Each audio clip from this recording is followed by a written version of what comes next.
Dave Meltzer was wrong. Now, I say that to not discourage you from ever watching him. I'm not saying unsubscribe from the Wrestling Observer. I'm not even saying Dave Meltzer doesn't have great takes. Dave Meltzer has earned millions over the last, decades? From talking about professional wrestling. He has brought together a community, whether it's online or wherever, with his views on wrestling, with his star ratings. And he deserves to be commended for that. But he was wrong. His idea of what wrestling should be, what wrestling is, doesn't connect with the masses. And I'm now at that point in my life, in my tenure of professional wrestling, where I think what really matters most are the stories and the characters and the ability to make people care. The in-ring product is important. Don't get me wrong. But it's just a piece of the pie. It's just a section of the entire meal. Because when you're eating healthy, you need to eat vegetables, meat, vitamin A, vitamin B, C, D. A full meal is what's going to make you healthy. If you eat too much of one thing, then you become unhealthy. Too much meat, too many vegetables, you're unbalanced. That kills your system. Same thing goes with professional wrestling. You need all of it. And we live in an age now, I believe in 2025, where there's almost too much in ring and not enough characters and stories. Not enough reasons to care.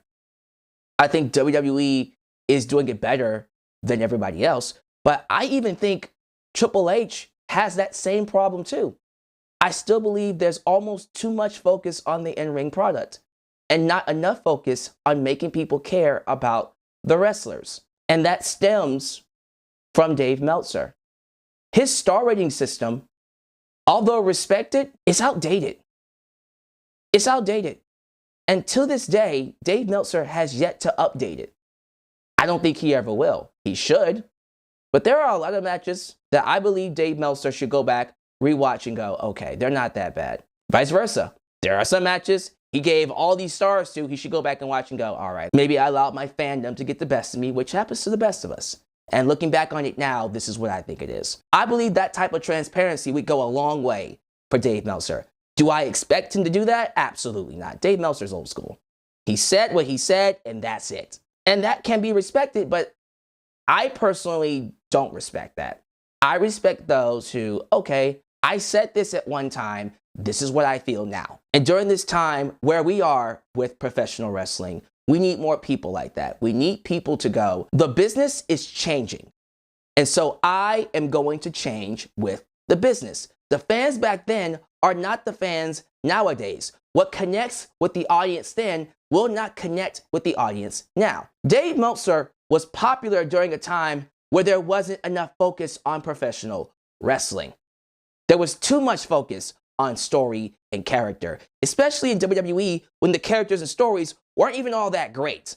So Dave Meltzer stood out during that time. When he said this was a 5-star match, we gravitated towards that because that's what we wanted, more wrestling. We wanted more things like what we saw in Ring of Honor, like what we saw in New Japan Pro Wrestling, like what we were seeing in NXT. We wanted more of that. And we got more of that, and wrestling improved as a result, but now we're leaning too much into that aspect. And I think we need to push a little bit back to storylines, characters, remembering that you are a television show at the end of the day, and so you need to fulfill certain essentials to keep people watching. Keep the wrestling, keep the 5-star matches, but have everything else around it. One of my favorite matches of all time is The Rock versus Hulk Hogan, WrestleMania 18. Dave Meltzer gave that match 3 stars. That is a 5-star match. One of the best wrestlers of all time is Kurt Angle. Kurt Angle has inspired generations.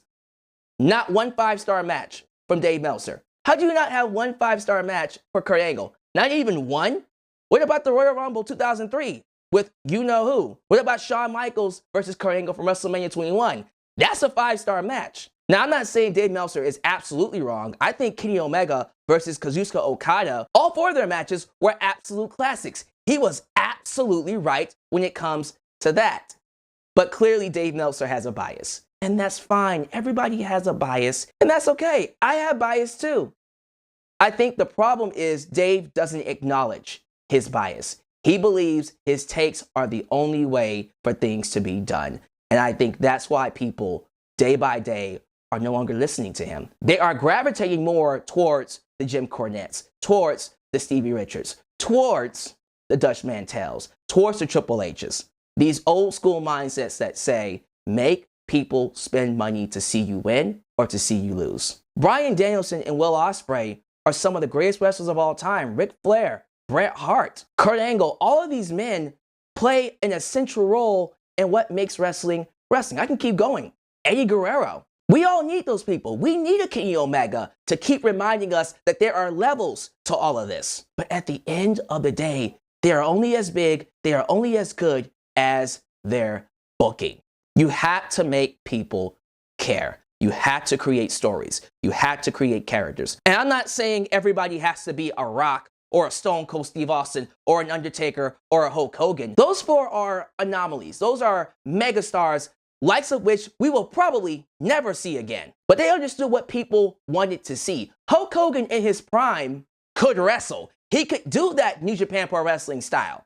And he showed you that he could, but he knew that what drew was the character, was the story, was the drama. And that is what he focused his matches around. Ric Flair did the same thing. Ric Flair understood what made people pay the big bucks to come see him, whether it's to lose or to win. And I would like for us to get back to that. I would like Dave Meltzer to understand that. And I would like Dave Meltzer to adapt and change with the times. Do I think he will? No. I think Dave Meltzer is set in his ways. When I watch Wrestling Observer, I watch for Bryan Alvarez because I think Bryan Alvarez is more understanding and adapts with the times. Although I appreciate the wisdom that Dave Meltzer shares, I'm sorry, I just can't take his takes seriously anymore. I think he's out of touch. And that's okay. Eventually, I'm going to be out of touch. We all get to a point where we all fall out of sync with society. But we have to acknowledge it when it happens. Dave was wrong. You can appreciate him. You can acknowledge what he's done. You can give him his flowers. You can thank him for creating a community, for help facilitating a community when fans desperately needed it. When the wrestling business shunned us, Dave Meltzer was there to provide us with a fresh new perspective of wrestling that maintained our passion. The problem is he did not grow. He remained where he is while the rest of the world changed around him. And that, my friends, is why Dave Meltzer is wrong. But that's my thoughts. You give me yours down below. Subscribe, check me out on social media, and please tune in for more right here in Alyx's world, a safe space for wrestling fans like you.